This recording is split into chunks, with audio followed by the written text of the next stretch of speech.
Hey everybody, welcome back to this week's episode of the Real Wausau's Real Estate Podcast. My name is Cody Hoelscher, team member here at the Solomon Group Coldwell Banker Action, and today we're going to be talking all about well water and well water testing, what it means for you and what the implications are. So without further ado, let's get started. So let's say that you are buying a property that has private well water. Typically, these are going to be properties that are out in the country away from city utility services, but even sometimes you might find yourself in town with private well water. And so if you are and you're getting a well water test during the home buying process or even after the home buying process, here are the important things that you need to know about what's going to come up on your well water tests. So starting with number one, these are going to be two of the first things that they're going to test for in your well water, which is going to be coliform and E. coli.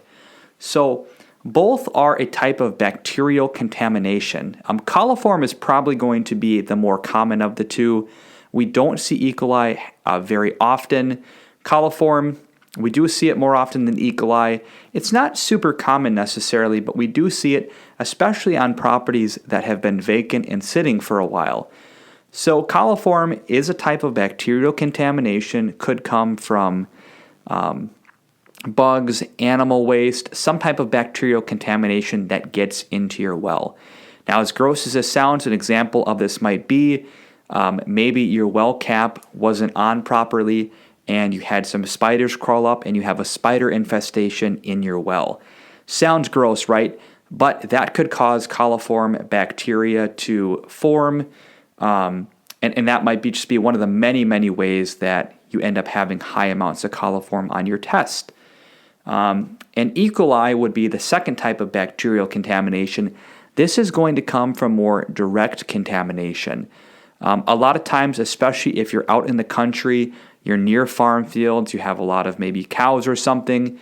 If there's high amounts of runoff from the manure that somehow gets into your well, that could cause E. coli to form. It could be really any type of waste bacteria that gets into your well could cause that. Now, important thing to know, if your well does test high for coliform and E. coli, you don't want to drink your water. And that goes with anything that we talk about today if the test results come back high. Some of these have short-term health implications or long-term health implications, but either way, you don't want to end up in the hospital or the doctor's office for any of these things.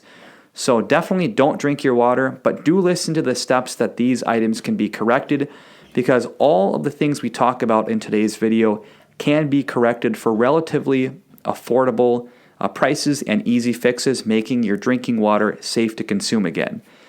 So with coliform and E. coli, what is going to be the way that the coliform and E. coli is gotten rid of? That's going to be via bleaching your well. That's probably going to be the most common thing to do. And it is as simple as it sounds. I would highly recommend, by the way, having a professional company come out and do this. But during the bleaching process, they're going to pour bleach down the well, run it through your system, and that's going to kill off any and all of the bacteria that might be in your well.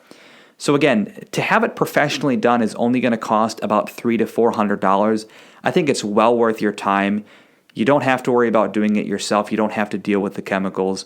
Somebody comes out, they do it for you. They've been doing it for a while, so they know how to do it, and they know how to do it right. Highly recommend it. Also, one of the common things that we see in older homes that do test for coliform, especially, a lot of times they don't have a vermin-proof well cap, which back 30, 40 years ago, it was not code to have one of those. I don't even know if they existed at that point.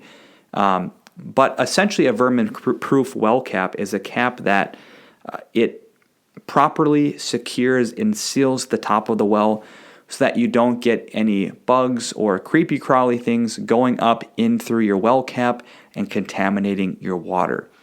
So that's going to kind of cover coliform and E. coli. Moving on to number 2, we're going to be talking about nitrates.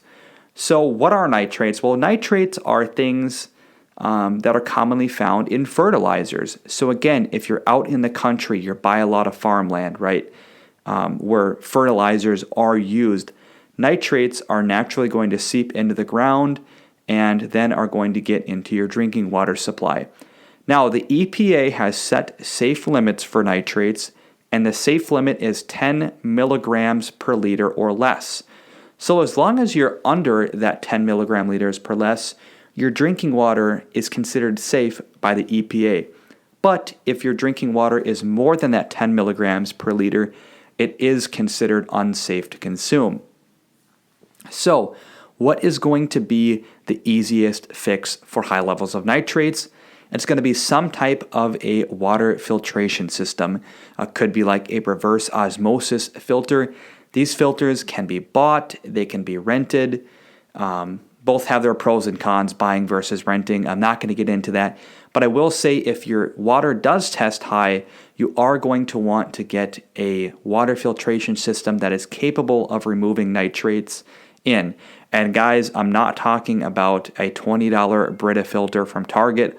I'm talking about a true professional water filtration system, something that's going to get rid of all the contaminants. Once that's in and your water is retested, it should be safe and it should be fine to drink. And again, the good thing about this is it's a relatively easy fix.